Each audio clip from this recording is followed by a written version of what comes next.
guys, magandang gabi.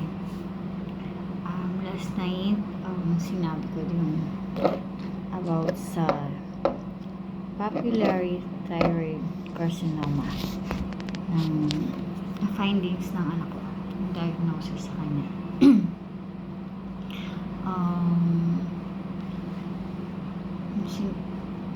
Next pin sabi ng doktor, ng ENT naman na curable naman siya, pero hindi pa kasi totally, kumbaga 90% na 10% pa na parang suspicious pa lang naman siya. Doon pa malalaman after ng operation na mabiopsy ulit yung buko. Kaya lang yung amount ng operation sobrang mahal. Hindi ko kaya as a solo parent, hindi ko kaya i-provide yung amount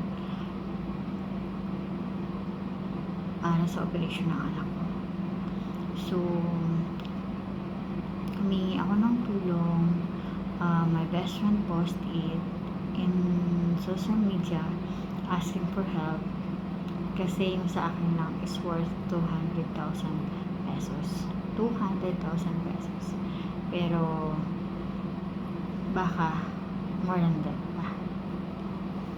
Ang daming nag-reach out. Nung unang nag-reach out sa akin, tumawag sa akin yung boss ko dati sa LGU namin, local government unit. Sinabi niya natutulungan niya ako, and yung narinig niyo na malasakit by Senador Bongo. Kasi Saturday, Sunday, Monday, holiday. Pagka Tuesday, dinala ko yung result sa boss ko, HRMO ng LGU namin. Then, andun na rin nag-aantay yung si Ma'am Lo, yung taga-DSWD. Then, sinamahan niya ako. Nila ako na pumunta kay Mayor, municipal mayor. Then, sabi nila, humingi ako ng endorsement from our ENT papuntang Iloilo. Since na ang mahal nung operation, tulungan ako kami para ma-free yung operation ng anak ko, at the same time yung other expenses. And that was Tuesday. Then August 27. So hindi na ako nag-sayang ng oras. In the afternoon, nag-schedule ulit kami sa ENT to ask a referral kung saan yung referral niya na ENT din ng Iloilo. So mas preferred niya na mas kampante siya na i-refer kami sa Western Visayas Medical Center or WVMC in Mandurriao, Iloilo City.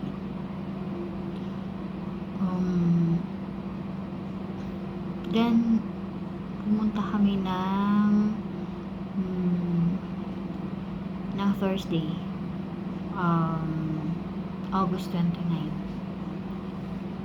Pagdating namin doon, syempre sabi nila pag Western ang daming pila, dapat maaga ka as early as much as possible.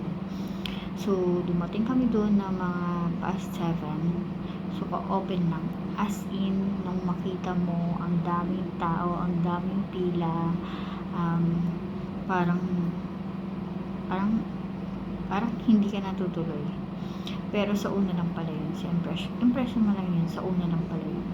Pag pumila ka na, tuloy-tuloy na, then siguro naka-appointment kami, as in gutom na gutom, mga 12 na kami or 12:30 na kami nakapasok sa clinic kasi nga number 14 kami, and ang daming nakapila, ang daming problema sa meron. So then parang nung nag-explain yung ENT, parang hindi ko masyado mag-gets, parang ang hirap intindihin compare dun sa dating ENT namin sa Rojas City. Binigyan kami ng form for laboratories, x-rays, experience namin, ganun. Tapos nakauwi kami, nakalabas kami doon siguro mga 2 o'clock na, and sabi namin maglalab na lang kami sa malapit na lang sa Rojas City para hindi na magastos. Then pag uwi, before ng gabi, nag-message ulit yung ENT na kailangan ni Angel mag-undergo ng another FNAB ultrasound guided to check na nung mali yung dito sa right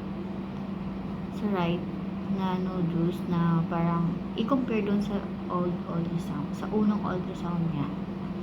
So balik naman ulit kami kinabukasan, that is Friday, August 30, and thank God kasi mabilis lang yung process namin. At 10:30 nakalabas na kami.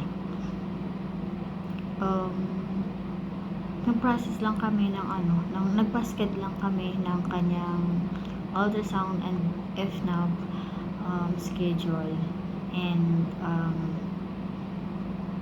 ang yung schedule na is September 18 pa, kasi nga daw is once lang daw sila mag-biopsy in a month. So ang layo, diba, September 18 pa. Sabi ko, makapag-relax pa sa Angel, makapag-school pa siya, kasi worried siya sa kanyang school. Tapos sinabi niya sa doctor na September 8, and then kanina ulit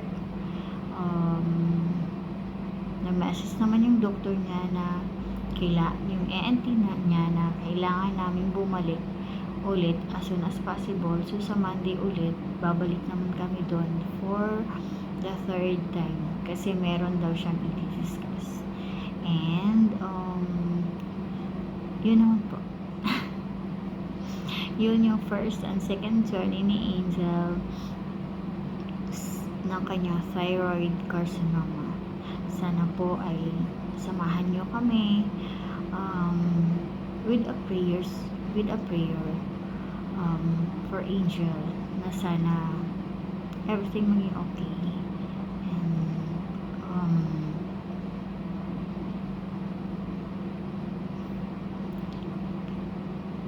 kasi ang dami niya pang pangarap sa buhay.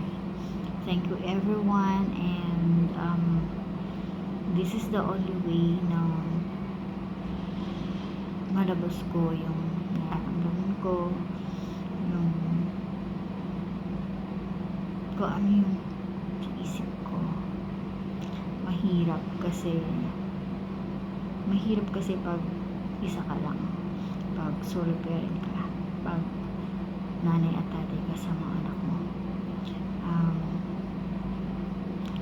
Thank you for watching, and